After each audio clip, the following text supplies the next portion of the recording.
Okay, let's try this again. Levels. Dude, levels means nothing.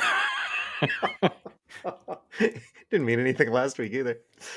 Hey, speaking of good editing last week. Hey, thanks. I guess. I mean, it's more like producing, but it's really more like clicking buttons. Hey, whatever gets you a toddy, man. That's my slogan. We did get some feedback on that, however. On the producing? The editing, as in there could have been some. Oh, really? Yep.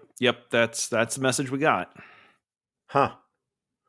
I got a feeling this week's not going to be a whole lot better.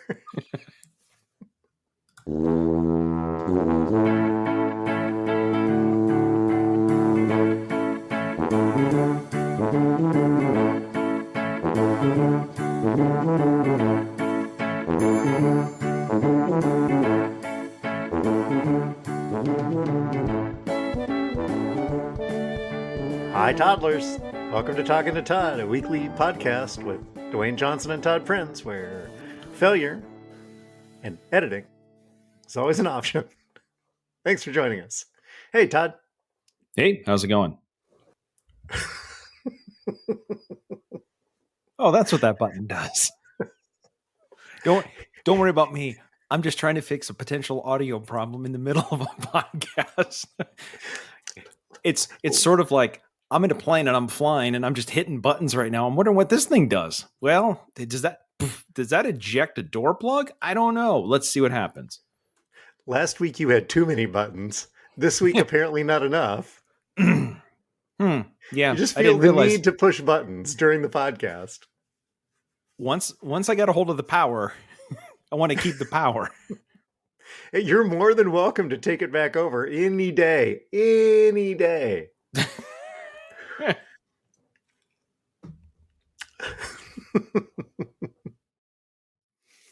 What's in the show's in the show. Gotta love it. Feedback, follow-up, and updates. Do you want to share your feedback? Yeah. This is, I think, is this from 2 weeks ago? The last Dwayne Guess a Number. Lisa let me know that the Dwayne Guess a Number segment where we were talking about MLS referee and assistant referee salaries, that went on way too long, and that could have either been edited or, quite frankly, just excluded from the entire show. But certainly edited. I received similar feedback from toddler number 1. Yeah. Isn't the title of this segment Dwayne Guess a Number? How many numbers you guess them? Thanks. In your defense, yes, 1/3 of the way through, I had you guess, I don't know, like your 17th number, and you're like, I don't care. So you had even bailed out of the segment, but I kept driving this thing towards the rocky shore. You were committed to the bit. You got to appreciate that. There's more numbers in the article. We're not done with the article. I took the note. We'll see if we can. That might be a note from the network that we choose to do something with, or not. But maybe. How about you? So 2 other pieces of feedback. I'm about halfway through my Vertigo story. Yep. And I get, wow, the way you tell stories. Look, I called my brother, Mike, who's a doctor. I called my brother. He told us what to do. Then we Googled so that we could have a picture. We knew what to do. You weren't flat on your back the entire day. Okay. So look, the stories can be accurate or they can be entertaining, maybe. Sometimes they're not. Sometimes they're not entertaining.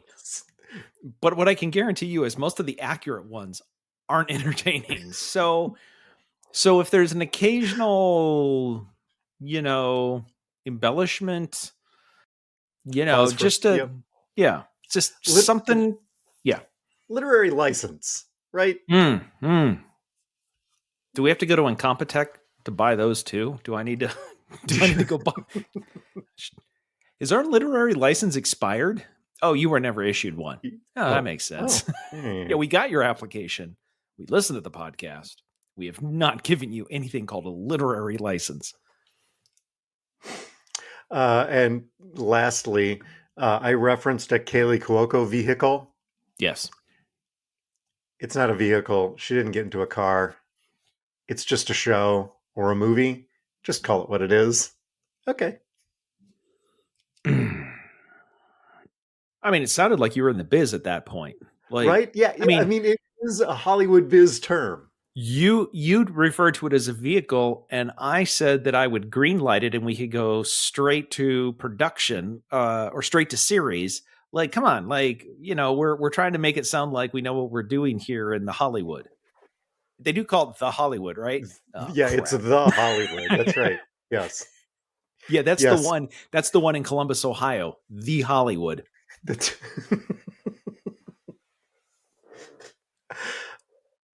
Let's see. Sarah Judson Brown sent me an article for Idiot of the Week. Excellent. Good news. You don't have a backlog of those, so we can get to it right away. The headline was Florida felon on the run found with fake cash inside box of chicken wings and gun, authorities say. And I'm like, wow. That could use, I don't know where, but I'm pretty sure there's a comma or 6. Was the felon found in the chicken box? I'm like, but it sounds like it's right up our alley. Okay. Yeah. So I clicked on it. Yeah. Here's the thing. I'm willing to do a lot of things for the show. Yes. Giving my email address to Fox News so that I can read this article. Not one of them? Nope, not one of them. Good news. Still generated content for the show. There we go. So, winner, almost chicken dinner. Maybe. I'm still not clear. Was the gun in the box, the cash in the box, the guy in the box, the Florida in the box? I don't anyway. You know chicken, what? Don't care. Chicken in the box. Chicken in the box. Also, yeah, maybe. Jack? Was there Jack in the box? No. Danny is in for the castle off. Yeah. None of us are sure why Castle-Off is funny. And yet. Oh, no. I know exactly why it's funny. And I sent the image to you guys because when I hear Castle-Off, which, by the way, that's why I dropped in the episode. The Castle-Offs are much more popular in Germany than they are in the United States. I don't know if you picked up on that. That's a reference. Oh, that makes more sense. Now that he had to explain the joke. Yes, yeah, you explained the joke. It was kind of funny before. It's way more funny when I understand the joke now. Thank you. Thank you for the explanation. Thank you. The picture I sent was a picture of David Hasselhoff. So when I hear Castle-Off, I immediately go to David Hasselhoff.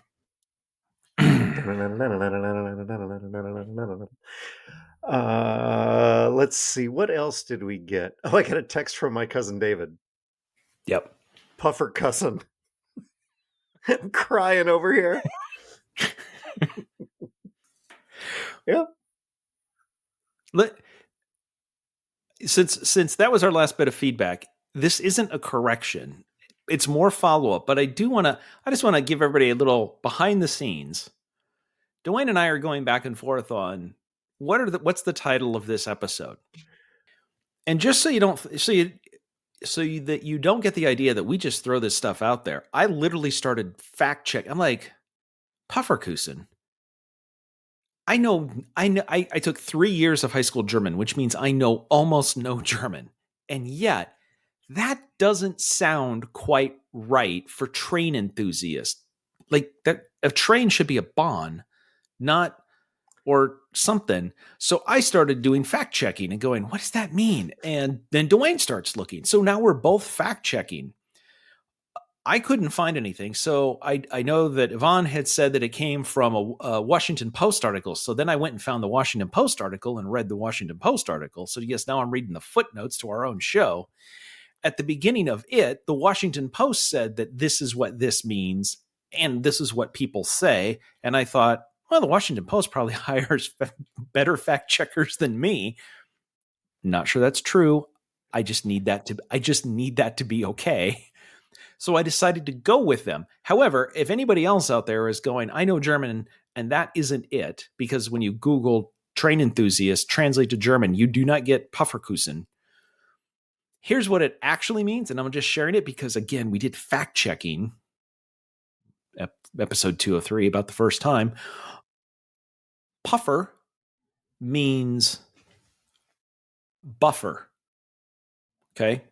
Okay. Kusen, with the umlauts that we didn't put in the title because, one, I didn't know how to type it, and two, I was afraid that would break some podcast players, is kiss. So it's actually buffer kisser. Well, that's not train enthusiast. No, but in Germany, the buffer they're referring to is the space between the rails, right? Because there's two rails. So the buffer between, so that is, yeah, this isn't in a dictionary. This is just, anyway, there you go. Is that something that anybody here wanted to know? No, but I took time out of my day to learn it. So now everybody has to learn it. That's the way this works. And this is why we don't fact check stuff. As a train enthusiast, I would expect no less from you. We got to get this right. Hey, this is important. I didn't actually check which the gauge of the buffer is. Oh, I should have done that. Let me take a note. You know what? Just you do the show for a little bit. I got to figure out what the German rail gauge is here. Yeah, as long as we're in the middle of follow-up, I guess. Yep. Another Apple News article hit my feed with the headline, "Woman arrested after police found $2,500 worth of Stanley Cups in her car." I got that one as well. Yes. You got that one as well? And I looked at it and I went, oh, wait, nope, I know this. I learned this last week. It's not that kind of Stanley Cup. But it led me to, okay, so if it was the kind of Stanley Cup I'm interested in, and not the other ones that you get at Target, how much would that kind of Stanley Cup be worth? Todd, you want to take priceless. A guess? According to the MasterCard, it's priceless. Spending a day with the Stanley Cup? Yeah, it's priceless. If you had to melt the Stanley Cup down, and so based on silver prices, do you know what the value of that Stanley Cup would be? Do you want to take a shot at it? This is not Todd guess a number or something. So I'm not, there's no way Todd ought to know this. Yeah. I don't know the number, but I know that it's in loonies. It's can you put it to music? Is it a Looney Tune? It would be around $23,478. But I'm guessing it would cost more than that to craft a replica. That would just be the value of the silver, not the value of the cup. Yeah. Yeah. Well, the problem is you could probably get the silver and then you could craft it, but then spending all of your time putting all of the names back in is going to take a long time. I also saw the article that you mentioned, woman arrested after police found $2,500 worth of Stanley Cups in her car. I knew what it was talking about, and I thought, I got to read this article. I don't know if you actually read the article. The picture, by the way, you know when police make a large drug bust, like on the interstate, they like take all the drugs out of the car and they put it on the hood of the police car to show like how much they got. The police did this with 65 Stanley Cups, the ones from Target. They put them all on the hood of the car, turned on the lights, and took a picture of the haul that they brought in. Now, the question is, having 65 of these cups in your car, that can't be illegal. Like, I mean, somebody's driving by and just goes, wow, that's a lot of like, Like, how did this person, like, why did they get arrested? Because it's fine having them. According to the police report, staff saw the woman taking a shopping cart full of Stanley Cup water bottles without paying for them. So this is what she did. She went into a store and took 65 cups, put them in a cart, and then just walked out like she owned them. She didn't. When they said stop, she said, "No, thank you," and then drove off. So anyway, there you go. That's, yeah. Did she even fake going through the self-checkout lane? Because that's how people normally do it nowadays. That was not covered in the article. However, because of the value of, again, these are 65 mugs, thermoses, but because they're worth a lot now, she has been accused of grand theft because it's over $2,500. So anyway, there you go. Congratulations to the Roseville Police Department. Yeah. Let's see. Next on the list, Danny sent a thank you to Kevin for the postcard that he got. Oh. I don't know if you can see this if you're watching on YouTube. The Toddy winners this year got a postcard with a picture of us that says, "Congratulations, you're a winner." And on the back, it says, "Congratulations for winning a toddy for whatever you want a toddy for," written in by hand by yours truly. And then Todd wrote the copy for the rest of it. It says, "Here is your commemorative postcard. Useful? Totally not. But then again, neither is winning a toddy." It was signed by me and Todd, and I don't know if you can see this, and by Kevin. Oh, that's so sweet. He tried to sign his name. Right? Yeah. The K is backwards. Well, close. That's because he didn't swing. Makes sense. Yep. There's a QR code on there, and there's also a QR code so that you can go to Zazzle and check out our award-winning merch, including Danny's mug. If you would like a replica copy of Danny's winning mug, you can get that on Zazzle. So there's that. This is going to be bad if Danny's mug is our most popular merch. What else we got? You had one more thing in follow-up. Yeah, so we've covered the story of the self-driving / driverless cars in California, the taxis, et cetera, that, were causing all sorts of problems, including hitting people and shutting down and blocking intersections, seriously hitting people, seriously injuring a pedestrian. After all of that, some people have started saying, "Hey, here's a quick question. Who gets a traffic ticket when a driverless car breaks the law, runs a red light, hits a pedestrian, stops in the middle of a lane, anything that would get you and I, like, where does that ticket go?" And according to NBC News, after some people started looking at the law, the answer is, according to California law, no one.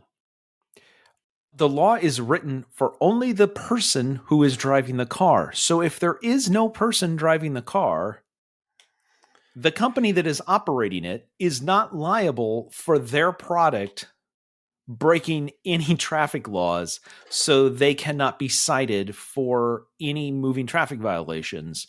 Because while the legislature agreed to let autonomous cars drive in the state, nobody went back and fixed the who gets a ticket portion of the law. So technology moving faster, unless it's in a cruise taxi, then it's in a dead stop. But technology is moving faster than the lawmaking in California. So good news, I guess, if you need to break traffic laws in California, just get an autonomous car to do it, and then everybody's fine. You put this story on here. Who gets a ticket for a driverless car? My reaction was, is the ticket for indecent exposure? Because as we've covered, same cars. It's the same cars. Just want to make sure that's in there. How about, Tech Corner? The Todd's Tech Corner, as brought to you by the Taylor Center for Technology Policy. Yeah. In our ongoing series of, hey, new update for Apple devices is out, iOS 17.3. Actually, everything was updated. Macs, TV, Apple TVs, iPads, iPhones, watches, HomePods, iPod Air Pros. The first generation had firmware released. Anyway, big thing. If you have any Apple devices, you should probably update to the newest 17.3 or whatever it is, including your phone. It does fix some security issues that Apple said have been seen in the wild. You want to do that. 17.3 also fixes, we talked about this last year, that people have been in cities, certain cities have been caught getting your passcode, stealing your phone, and with your passcode, they can take over your phone and your Apple account and all of that. This version, this update includes stolen device protection, which includes an hour-long delay for some of that to happen and requires multiple Face ID scans or Touch ID scans over the course of an hour. There's some other protections in it, and in theory, it doesn't require all of that if you're at home or work. How does it know? No. So it's a really good idea. Everybody should turn it on, but Amy, please don't. Like, just less. I just got to be like. Last time I said you should change your passcode, and Amy followed it immediately, and then we had issues. So anyway. That's there. It is not turned on by default. It is stolen device protection. It's in settings. You can read about it, but generally it's probably a good thing to turn on. How about you? You've got something here too? Yeah, well, you said all devices. Yes. Not all devices.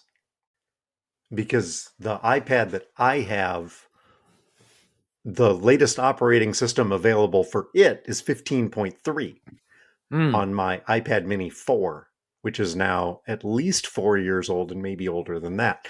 And so I called Todd for a consult thinking, maybe it's time to trade in my iPad. Maybe it's time to upgrade. So we had a 30-minute conversation about the pros and cons of iPads and which ones are best and which ones are not, and if you're going to do this or if you're going to do that. And I was ready. I'm like, okay, fine. I've done my research and I've talked to Todd and I think I'm ready to go. Okay, fantastic. And then Todd says, except Apple hasn't updated any iPads, period, at all for the entirety of 2023. So any iPad that you're buying in 2024, as of right now, is still a 2022 version. Yes. So you might want to think about waiting. So you know what I did? I went and bought a new 3-wood. I can't come home with this money. Okay. No, right? It was birthday money. I wanted to spend it for my birthday. So I did. I probably could have put this in what I learned this week. Maybe I should have put this when we get to what I learned this week. Maybe just back the tape up. We don't use tape anymore. Back it up, play this again, and ignore whatever I put in at the end for what I learned this week. This week I learned that I bought a new 3-wood. I don't know. Anyway. Yeah. So not all iPads can be updated, but eventually some of them might be. I'm just thinking there's a couple of people listening to this going, you had money and you wanted to buy an iPad and you called Todd, who apparently likes Apple stuff, and went through everything. And Todd's recommendation was, you may want to wait. Like, that's not his job. His job is to say, find the expensive one and buy that. Yeah. By the way, I mean, you said it was about a 30-minute conversation. It probably wasn't, but 30 minutes is what I wrote down in my hourly billing app. I was Yeah. So that's I knew I was going to get billed in 15-minute increments, and it was right. definitely So longer than 15. it was 16 and a half minutes, but yes, the invoice will say 30. Yeah.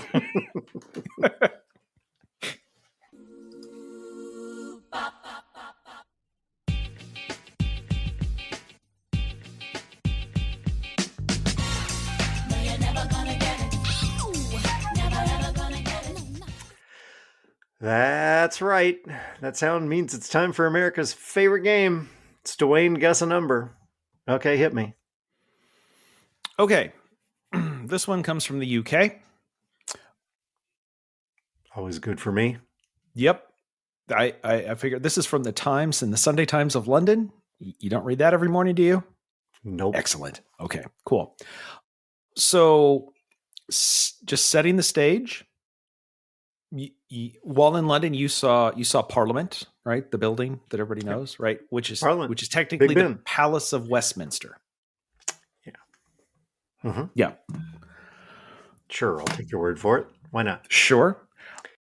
I mean, there are pieces of it that are rather old. There was the Great Fire of 1834 that destroyed almost all of it. So there's stuff so the new parts were built after 1834. There's a few old parts of it. However, a building that was built in the, 1830s, 40s, and 50s, it's got some issues. There's a lot of upkeep. There are, think like the Oakland A's stadium, right? You got some sewer problems. You got toilets backing up. The building wasn't really built to pull fiber optic cable through. There's a lot of work that needs to be done. I've been to Wrigley. I hear you. Yeah. Yeah. They've known about this for decades and they've just kind of kept putting it off. They've done a little bit of work to keep it from falling down, but they're like, hey, we really have to fix this building. And it's an old ornate building. So you can't just tear it down and, slap up a Costco style building and say Parliament, right? Like you got to restore it. So this is going to take a while. So I heard that it's Dwayne Guess a Number. I'm just going to say this now. There's going to be I'm going to ask you for two numbers because there's two options here. And good for you, there are ranges of these two questions. So you don't have to hit a target. Your number could be inside of this range. Okay. One of the options is that they move Parliament out of the building to do all of the renovations, right? Just, hey, listen, get the government out of there. Let's do all the work that we need to do. We'll go down the street to the Hilton for a year and a half. Sure. Yeah. So, Dwayne, how many years?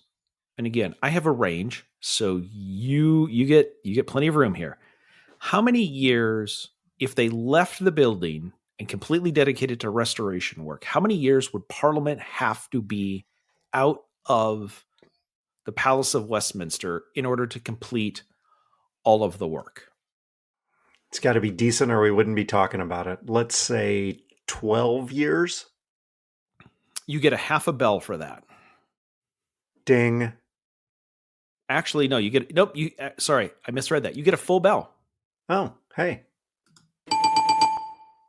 Okay. Fantastic. But that also means that I don't win Greg's $5.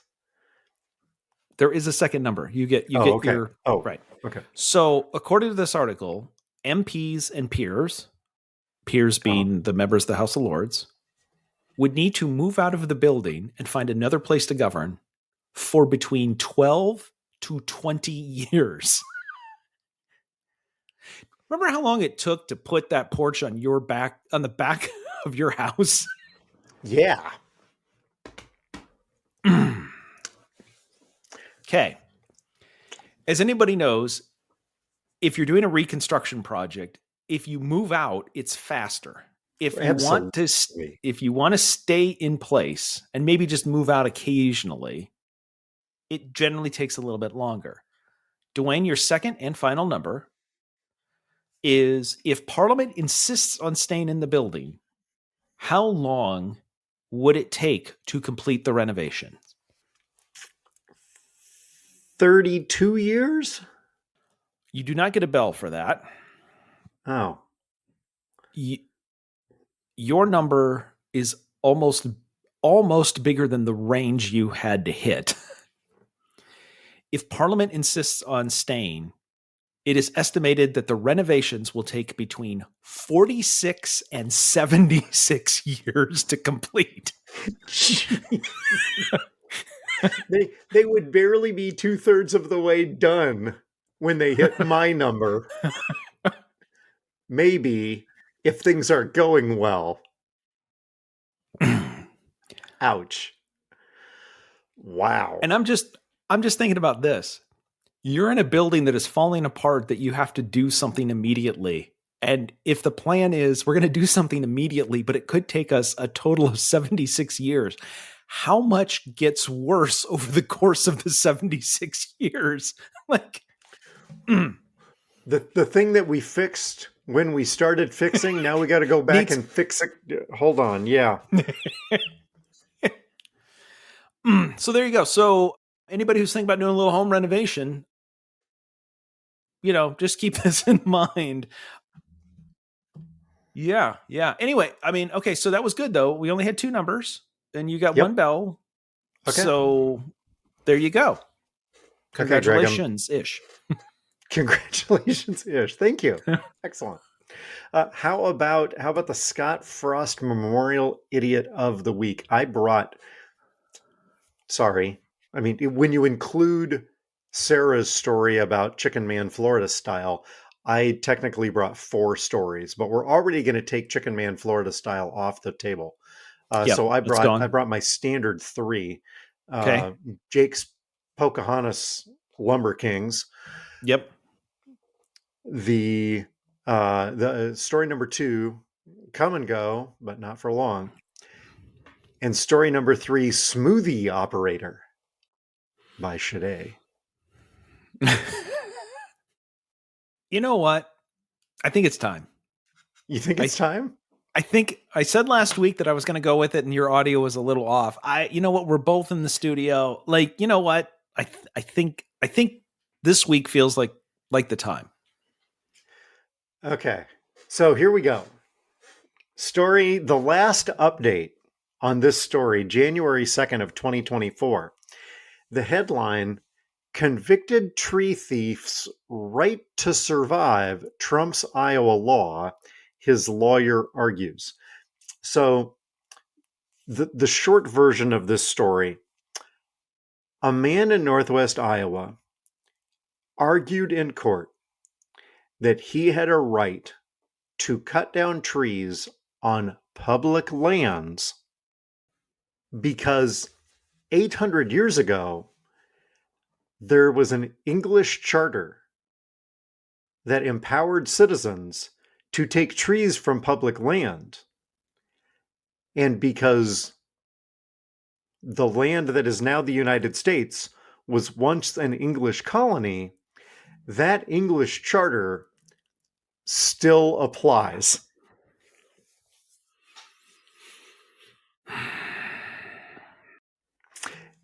I'm just going to throw this out before you continue. Earlier in the show, you made fun of Florida Man. You got a lot of guff now, bud. Please continue.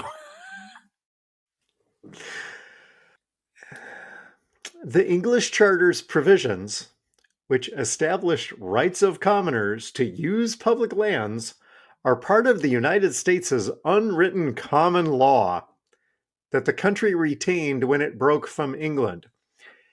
Here's my problem with all of this.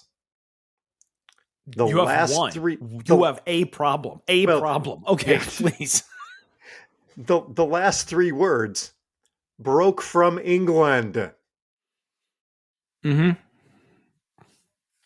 But the judge told the defendant and his lawyer, who came up with this legal theory, he could go pound sand or chop wood. I guess in this case, Nope, not chop wood. Not chop wood. no, you can't. That's right. No, you can't do that in this case. Just pound sand. However, the judge said no.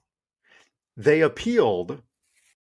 This time, claiming that the defendant's activities can be summarized as cutting wood to rebuild his home and heat his home so that he didn't die from hypothermia. Oh, okay, sorry. Wait, was that on appeal or on the second trial? That argument made? That would be on appeal. Or in the same on appeal. Yes. But okay.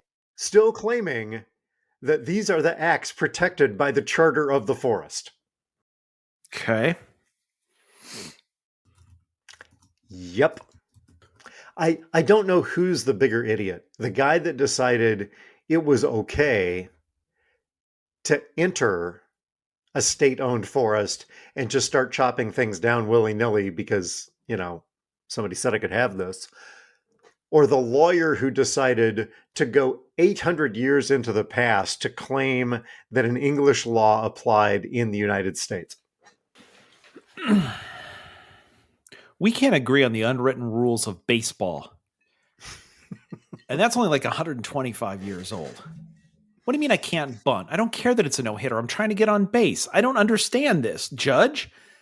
And that's Aaron Judge, by the way. So the fact that we're going to have to then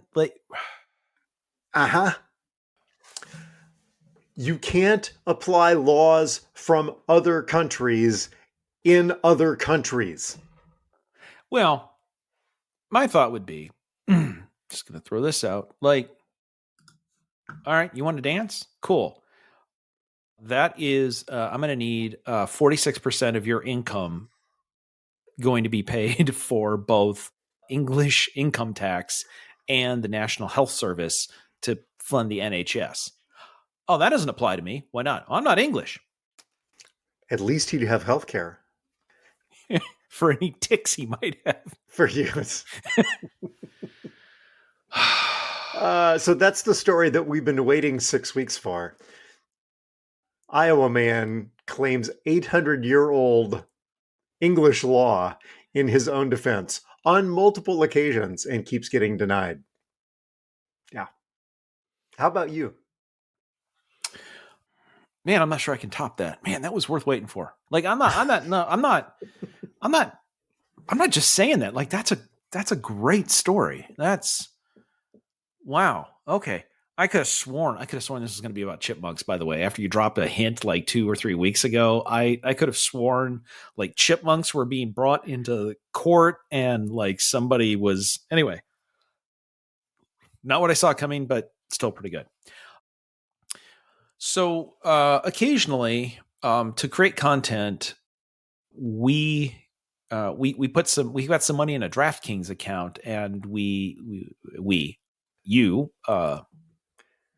because it's legal in Iowa. Because of reasons. You place bets. I'm just here.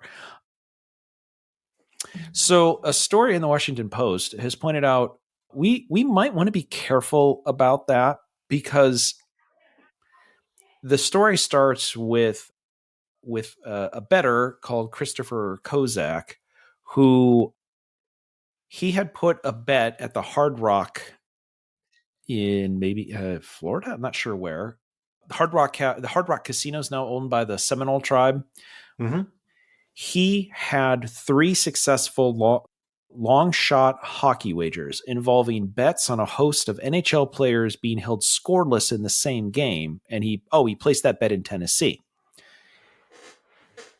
He won. And because there were so many bets within, I don't know if this was technically a parlay, but all of these things had to line up for him to win. And they did. Right. So he should have won $127,420. However, several days after the games in question, the casino informed him that they were refusing to pay out his winnings because it was an obvious error. and therefore he wasn't due anything except a refund on the bet. So going through it, the Washington Post has found that this is becoming more and more common. If you notice, like on advertisements, a lot of companies put in that they don't have to honor prices if there is an obvious error. So if a TV was supposed to be $1,000 and it somehow gets printed in the newspaper for $1, they don't have to offer that because it's an obvious error. They didn't mean to do it. They don't have to honor it. So the fine print for most casinos include that they don't have to pay for obvious errors. But what they're considering obvious errors now only counts after the wins, when they can go backwards and say, oh, the odds, what a number of them are doing are saying, if the odds that they offered, think about this, the odds that casino offered were dramatically different than the odds of the other casinos, the odds they offered were obviously an error, and therefore they don't have to pay out. Now, why would a casino offer different odds? Well, to encourage betting. If you want the bettor to come to you, you offer better odds because that gets them to place the wager with you. But then if the odds are too much, oh, that's an error and we don't have to pay out. Now, some states, like New Jersey, I believe, according to the article, are basically saying, look, you take the money, you have to pay your bets. That's the way this works. But other states are significantly more lenient. And apparently, casinos are getting out of more and more bets only after the payout comes up. And then they say, well, shucks, we shouldn't have done that. Now, surprisingly, what they're not doing is if you got bets, if you lost on one of those, they are not going back and saying, oh, shoot. Oh, boy, that's too bad. That was our bad. Those odds were way, way out of alignment. We should have never taken the bet. Here's your money. They are only calling obvious errors on things that they have to pay out for. Anyway, apparently now casinos don't have to pay out winning tickets. So things are going great with sports betting in the United States. At the absolute minimum, they should have to pay the average of what every other casino was offering. Even if they say, yeah, okay, this was an obvious error, they shouldn't be able to just cancel it and refund your money. They should have to honor something. At the absolute minimum, which I still don't even agree with, but could make that argument. Well, yes. I mean, what one of the bettors in the story basically said is, hey, do you know how you make money sports betting? You look at all of the places that are offering odds and you find the one, it's not the obvious error. You find the one that says if one place is offering 20-1 and one place is offering 25-1, you think, 25-1 sounds better than 20. You look for the odds. The odds are the reason why you place the bet. So anyway, yep. Oh, and the story also points out that this is going to happen more and more because with in-game betting coming to the NFL, nobody is setting the odds, right? Software is setting the odds. So like where the NFL is headed literally is to say, and other sports leagues, but the NFL is perfectly designed for this. You, from your phone, sitting in the stadium, it's 3rd and 8. You could place a bet on a run or a pass. How many yards? Will he get under 5 yards? Will he get the first down? Will he not get the first down? Those are all going to be generated automatically on the fly by computers. And then only after the game, then the company can go backwards and say, oh, yeah, we miscalculated the odds on all of those. So we don't have to pay out any of the wins. God. Rule number 1, house always wins. Rule number 2, when in doubt, see rule number 1. But I won. Rule number 1. We didn't build this place paying out winners. Really, really quick travel story. I struggled getting home from California, Yeah. which was the bad news. Okay. The good news, I suppose, was that I did not make it home in time to ref. Between the 4 varsity teams, there was a grand total of 10 wins. The boys and girls from East have won 3. The boys and girls from Lincoln had won 7. It was a pretty brutal night for the guys, and I felt kind of bad that I wasn't there, but I also felt kind of bad for myself for having to sit in the Denver airport for 5 hours. So, there's there was pain on both sides. But I did make it home finally, eventually, and quicker than I thought. Yeah. I mean, you know what they say about sports, every night you might see something you've never seen before. And you're like, I've never seen a 0-0 game at the finish. That's amazing. I mean, you could have. Yeah. Boy, it was yeah. Yep, I was I was on a plane that had complimentary text messaging. And I was getting updates between games and at the half of what the score was. I'm like, "Oh man. That's too bad." On the other hand, as more and more of the United fleet is getting grounded, you're just lucky you made it home at all without having to take Amtrak for 6 days. Right, yeah. Yep. So I was not watching basketball. What were you watching this week? We just started watching For All Mankind on Apple Yeah. TV Plus, on Apple TV and Apple TV. I know it came out beginning of January, anyway. I think it's all the episodes are out now, so we started watching. I think we're 2 or 3 episodes in. Season 4, once again, good. Still waiting for all the stuff to start happening. I will say this: they have some special features in the Apple TV app that to catch you up between the 12 years that separate season 3 and season 4. At the beginning of S4E1, they do like a recap, but they actually have 2 or 3 minute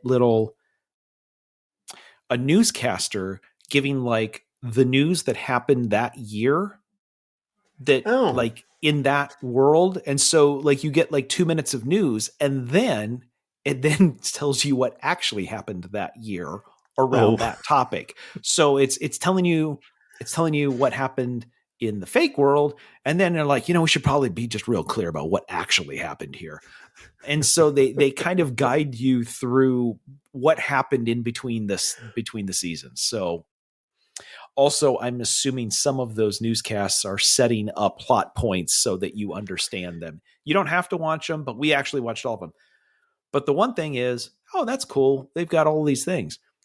You play one, start with 1996, and you play it, and it goes through. And then it finishes, and then it kicks you back out to the main screen. Oh, all right. Well, arrow over, 1997, play. Plays through, ends. Does it go to 1998? No. Does it offer to go to 1998? No. Kicks you back out to the main screen, and 1996 is highlighted again. All right, arrow over twice, play. Arrow over 3 times, play. Arrow over 4 times, play. Arrow over 5. 12 years? Yeah. Could we just play this? Is there a mega mix could I just play all? Who from Apple thought this was the right way to do this? Sorry. That could have been an Idiots of the Week too, but no, that's what I'm watching. You know what I'm watching is I'm watching me and having to navigate every 3 minutes to another episode and then remember which year we just watched. Anyway, how about you? What are you watching? We watch, I don't know if I've talked about this. The new season of Reacher dropped. Yeah, on Amazon Prime. Which is on Prime. So it was a week after week kind of thing. And so we finally finished that last week. Really, really good. If you liked the first season, still really good. By the way, with Amazon Prime, enjoy your commercial-free shows for the next couple of days because I think by the end of January they're going to start putting commercials in the middle of your shows, unless you pay, I believe it's $2.99 a month for Amazon Prime Plus without ads, etc., or whatever. So whatever you were paying, you get it with Prime, but you're getting ads now. So binge watch anything you want to watch Now, because here come the ads. so it's going to be Peacock, or no, it'll be Hulu, because Yes. we pay for Hulu Premium without the ads, except for places where there are ads. Without, it's the no ad plans, which they specifically tell you means less ads, but Means, but absolutely not no yeah, ads. in no way, shape, or form do we really mean no. Yeah. In this case, no does not mean no. Yeah. We also, when I was on the plane, I couldn't get anything to work, so I had to watch whatever was available on the free entertainment system. Law and Order was on, and I watched season 1, episode 1 of Law and Order from 1990. Do you know who the director of season 1, episode 1 of Law and Order was? Carol Burnett. No. Look, Not close, I don't know and who not it is, so very it's go close. big. It's go Okay. big or go home. Local Boy does good. Actually, John Weitzel from Iowa Falls directed season 1, episode 1 of Law and Order, which I did not know. That was another thing that I learned this week. And So that show helped lead to the Met. yeah. Well, his dad was the one that invested in the Met, but Oh. yes. Yeah. Yeah, not Jack. This is John. So No. And we also watched all 3 Equalizer movies with Denzel Washington, which we had never watched before. And they're available on a variety of services, some with ads and some without, regardless of how you pay for them. Did you hear my wife cheering for the Drake Bulldogs in the background? Because that's also going on while we're here. Apparently they're winning, I'm hoping. Yeah, I was hoping that was Drake, because otherwise I was going to say she is way, way too invested in Survivor. Go, go, go, go, go. Okay. You know what? I know we're not editing. I'm going to take a second run at it. They're both going to stay in, but now that I think about it, I hope it was Drake, because otherwise I think she's way, way too invested in Farmer Needs a Wife. There we go. Okay. I know there's a joke there. Yeah, just somewhere out there. Did you learn anything this week? Yeah. Here at the undisclosed location, weather hasn't been great. I mean, we haven't had snow, but it's been cloudy, it's been rainy, and this whole month has really been bad for our solar system. And by that I mean our the solar panels on our roof, not our entire solar system. And we've done all sorts of stuff since we've gotten the solar system and everything. We're like trying to optimize usage, and we've replaced some appliances, and we put in the batteries, and we've put in some heat. Like, we're doing all of this, but at the end of the day, you know what you need to run a solar system. I mean, you can optimize it all you want, but if there's no sun, it doesn't work well. Like, I'm looking at this like, we're not producing anything. Well, look, we've optimized the house as much as we can, but we can't optimize the sun. Like, that's You know what you need? You need solar. Okay. Anyway, that's what I learned this week, is there is a limit to how much I can control. And apparently the sun is beyond that. How about you? What did you learn? As part of this year's healthcare incentive program that Amy and I are part of for her office, one of the things that we get to do is if you choose to, in order to take advantage of the incentives, is a bio screening. So they ship you this kit in the mail, and then you have to prick your finger and fill the card up with 4 drops of blood and then put it back in a package and send it back in. And you have to fast for 8 hours beforehand. And anyway, so I did that myself today with the lancet that they send you in the package. Yeah. My finger still hurts. When I have done these bio screenings before, I've always been in a doctor's office and they just draw regular blood, which doesn't hurt near as much as me. I haven't been able to type all day today. It's really annoying. I would rather go to the office and give blood than do this the way that I did. Like, man, people that have to prick their fingers all the time, I did not until today. I'm like, oh, that's really annoying. That has to be really annoying, really frustrating, right? No. I can absolutely identify now with just one day, and I'm not doing it day after day after day after day on end forever. That's what you think. Wait till you get the card back. Sir, we didn't get enough blood. You're going to have to do this again.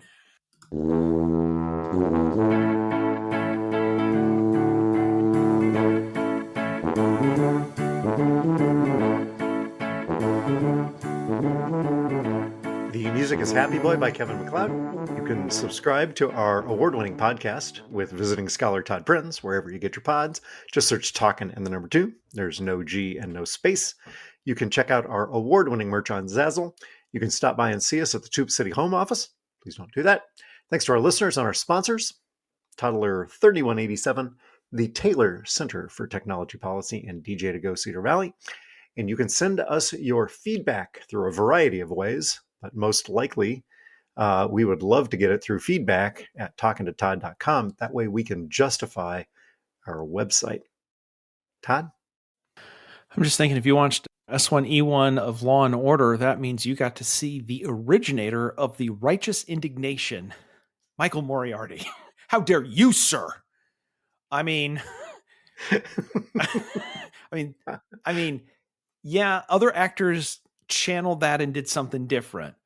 But if you want the pure, raw, righteous indignation, that's early Law and Order with Michael Moriarty. And by the way, where you were telling that story, I was like, wonder whatever happened to him. I mean, I know he left the show in a huff. The official word was that he left. He said that he left because of then Attorney General Janet Reno was making statements about how violent TV was. And he was fed up with her and the government trying to censor the show. And so he quit, which it's like, the dude known for righteous indignation quit his job for righteous indignation. In a fit of righteous indignation. Yeah. And was never heard from again. On the other hand, by the way, the Wikipedia says, actually, everybody else says, no, it wasn't that. Erratic behavior on set led to his dismissal. But they let him, Not yet. We're in overtime. You're fired. You, sir, can't fire me because I quit. I've been born to play this part. Oh, God, why did we ever hire him in the first place? Oh, would that be the law part of the order? I'll give you an order. Oh. Oh, odds are we're cleaning something up next week. We are here, but we'll be back. We're talking to Todd.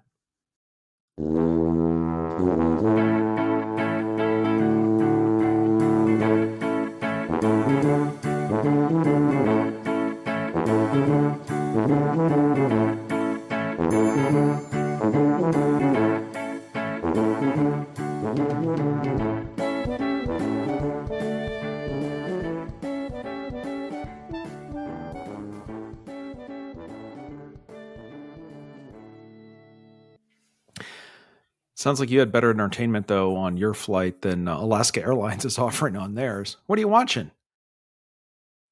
The sky? Birds? Birds.